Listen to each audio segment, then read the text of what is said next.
Downside protection for investors? Decoding the HELO ETF.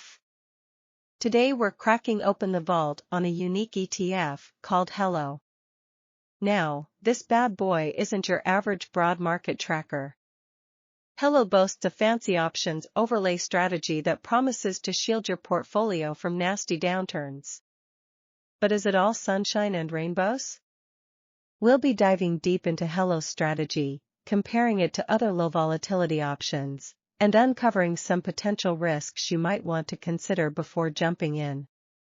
So buckle up, ETF enthusiasts, because we're about to dissect HELO and see if it's truly the hero your portfolio needs. Question 1. What is the specific laddered options overlay strategy used by HELO ETF? The HELO ETF, JP Morgan Hedged Equity Laddered Overlay ETF, utilizes a specific options overlay strategy to achieve its goal of capital appreciation with reduced downside risk compared to traditional equity investments. Here's a breakdown of this strategy. Core components. Underlying equity portfolio. HELO invests in a portfolio of large-cap U.S. stocks. The specific selection process might involve a proprietary methodology to identify undervalued or overvalued stocks, but the overall aim is to generally track the S&P 500 index.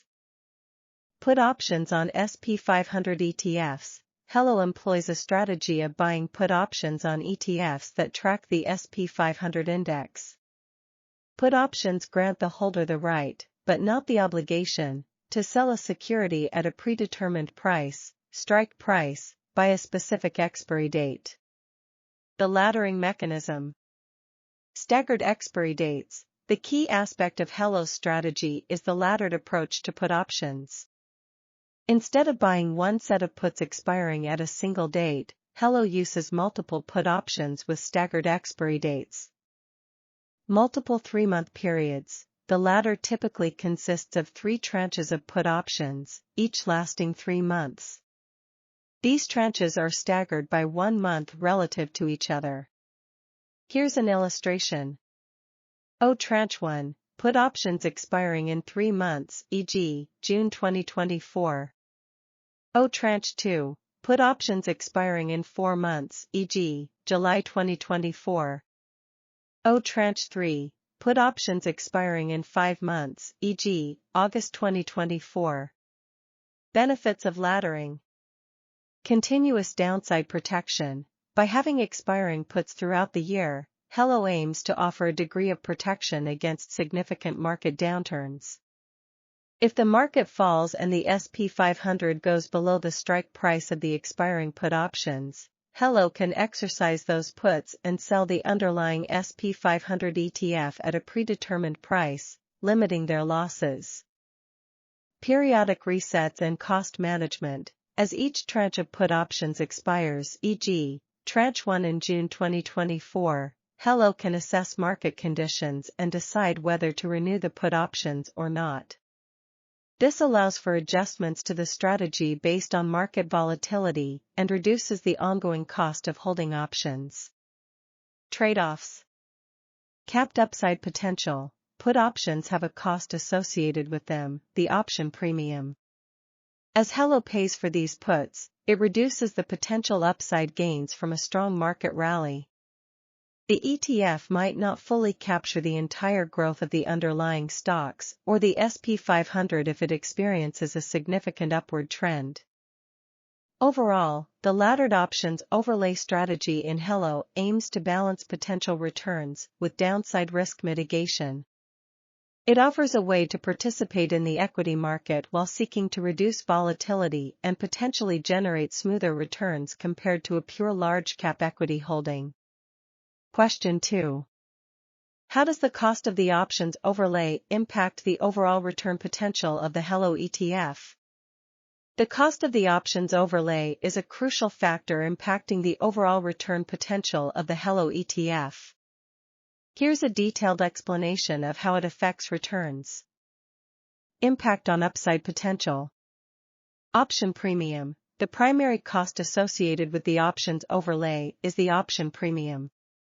This is the price HELO pays to purchase the put options on SP 500 ETFs.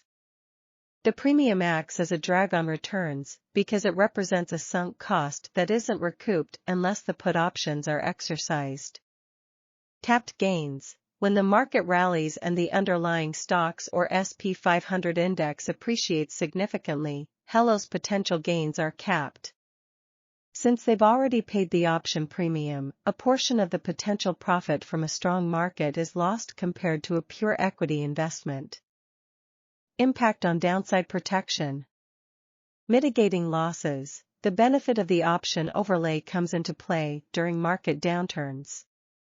If the market falls and the SP 500 goes below the strike price of the put options, HELO can exercise those puts and limit their losses.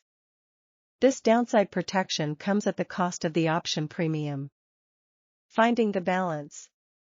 Cost versus protection. The key for HELO's strategy is to find the right balance between the cost of the options overlay, premium, and the potential downside protection it offers. Ideally, the premium paid shouldn't be so high that it significantly diminishes potential gains in a bull market, but it should still provide adequate protection in a bear market. Volatility matters. The cost of put options is directly linked to market volatility. During periods of high volatility, put options become more expensive. This can significantly eat into HELO's returns if the market doesn't experience a downturn requiring the use of those options.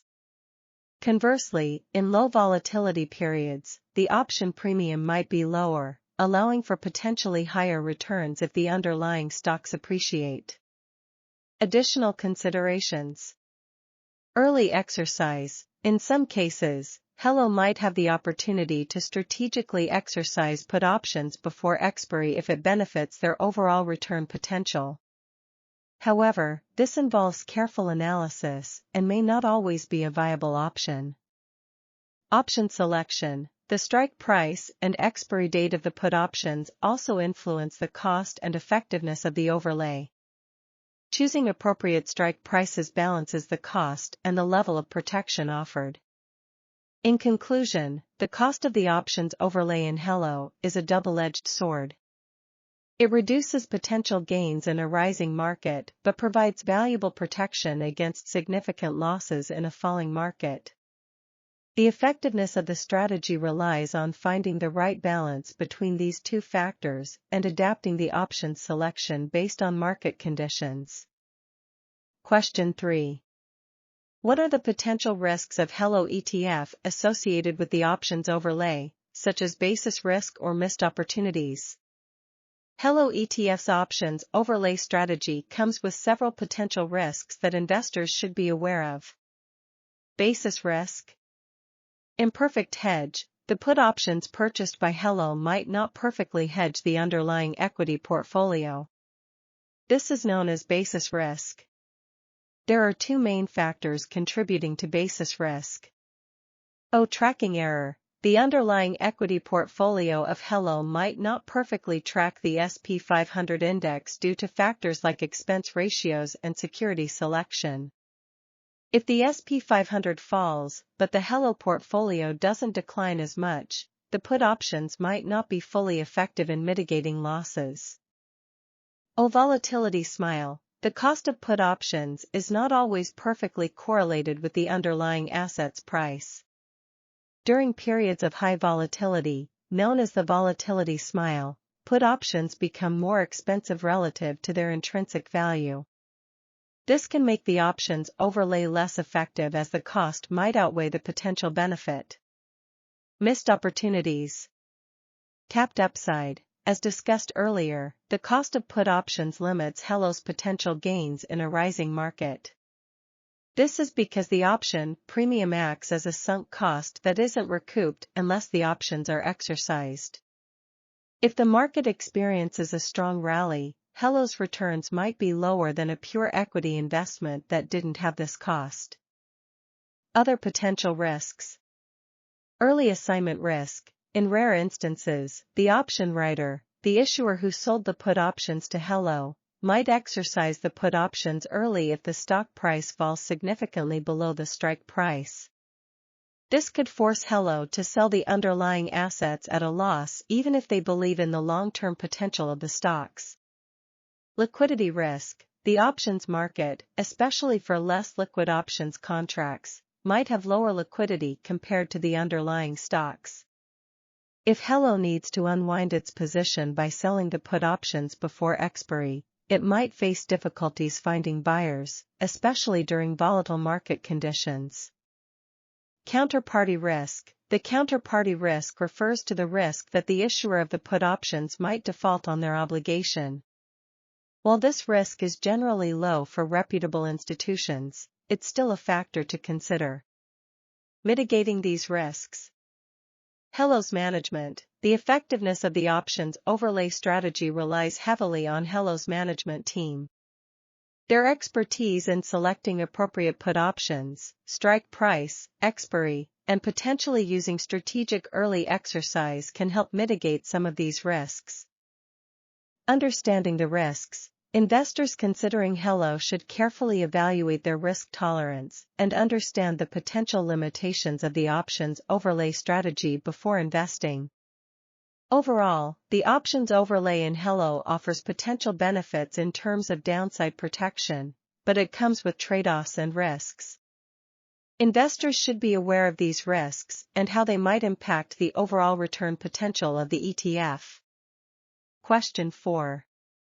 What is the expense ratio of HELO ETF compared to other low-volatility ETFs or actively managed funds? HELO ETF expense ratio. The expense ratio of HELO ETF, JP Morgan Hedged Equity Laddered Overlay ETF, is not publicly available on all financial websites, but you can likely find it on the issuer's website or through financial data providers. A typical range for actively managed ETFs is 0.40% to 1.0%, so HELO's expense ratio would likely fall somewhere within this range. Comparison with low-volatility ETFs. Lower expense ratios. Low-volatility ETFs generally have lower expense ratios compared to HELO due to their passive management style. These ETFs typically track indexes designed to capture stocks with lower historical volatility than the broader market. Some popular low-volatility ETFs and their expense ratios include SPDR SP500 Low Volatility ETF, SPLV, expense ratio 0.25%. iShares MSCI USA Minimum Volatility ETF, USMV, expense ratio 0.20%. PowerShares SP500 Low Volatility Quality Portfolio ETF, SPLQ, expense ratio 0.30%. Comparison with actively managed funds. Variable expense ratios. Actively managed funds can have a wider range of expense ratios depending on the complexity of the strategy and the reputation of the fund manager. Some actively managed funds focused on low volatility strategies might have expense ratios comparable to HELO, while others might be higher. Key points. HELO likely has a higher expense ratio than low volatility ETFs due to its actively managed options overlay strategy. Compared to actively managed funds, HELO's expense ratio could be lower or higher depending on the specific fund. Making the choice. The choice between HELO, low volatility ETFs, and actively managed funds depends on your investment goals and risk tolerance. Consider these factors. Cost. Lower expense ratios translate to higher potential returns for you in the long run. Investment strategy. Low volatility ETFs offer a more passive approach, while HELO and actively managed funds involve active management strategies with potentially higher returns, but also higher risks. Risk tolerance. HELO's options overlay aims to reduce downside risk, but it comes at the cost of potentially capped upside. Actively managed funds can have varying risk profiles depending on the strategy. Question 5. How liquid is the HELO ETF? Are there any concerns about bid-ask spreads or trading volume?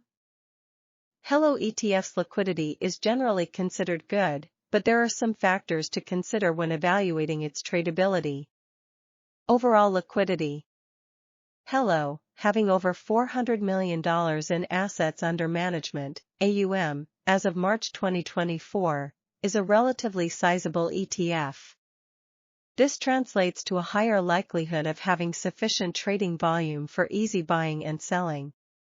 Bid-ask spread. While the exact bid-ask spread for HELO might fluctuate, it's unlikely to be excessively wide due to the ETF's size and trading activity. A wider spread would mean a larger difference between the price you can buy, ask price, and the price you can sell, bid price, impacting your potential profits or losses. Trading volume. You can find the daily and average trading volume for HELO on financial websites or through financial data providers. A higher daily trading volume generally indicates better liquidity. While lower volume days might occur, the overall AUM suggests a reasonably healthy trading activity. Potential considerations. Comparison to broader ETFs. Large-cap ETFs like SPY, SPDR SP500, will naturally have higher trading volume and tighter bid-ask spreads compared to HELO due to their immense size and popularity.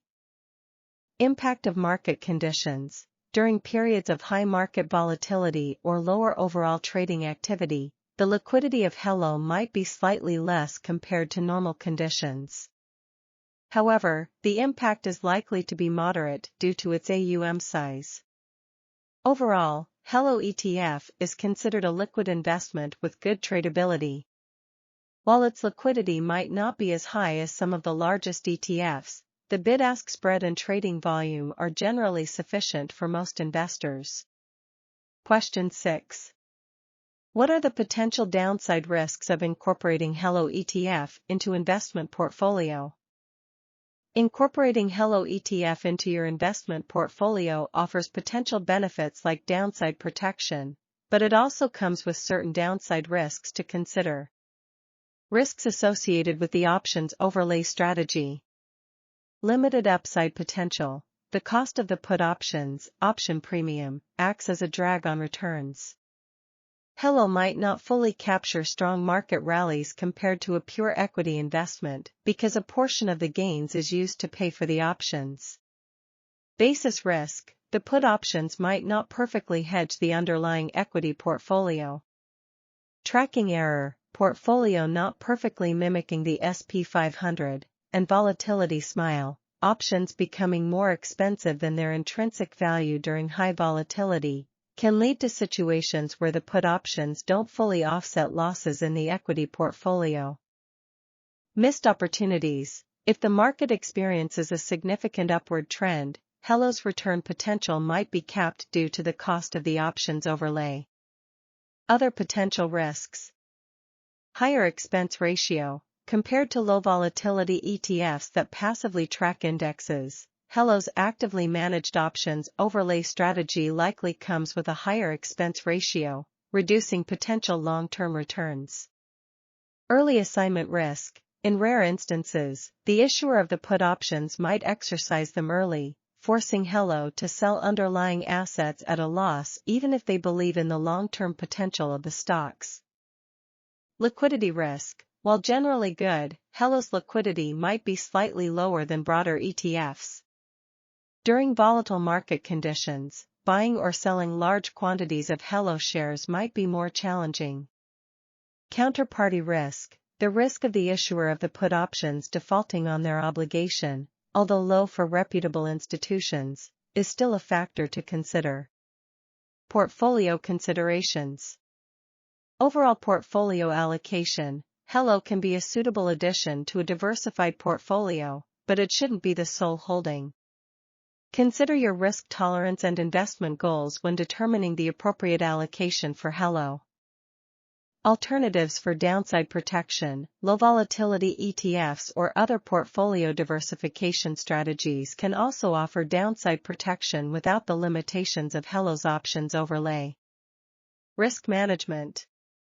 Regular monitoring. Regularly monitor HELO's performance and the overall market conditions. This allows for adjustments to your portfolio allocation if necessary. Understanding the strategy. Ensure you understand the limitations and potential risks of HELO's options overlay strategy before investing. By carefully considering these downside risks and how they fit within your overall portfolio strategy, you can make an informed decision about whether HELO is a suitable investment for you.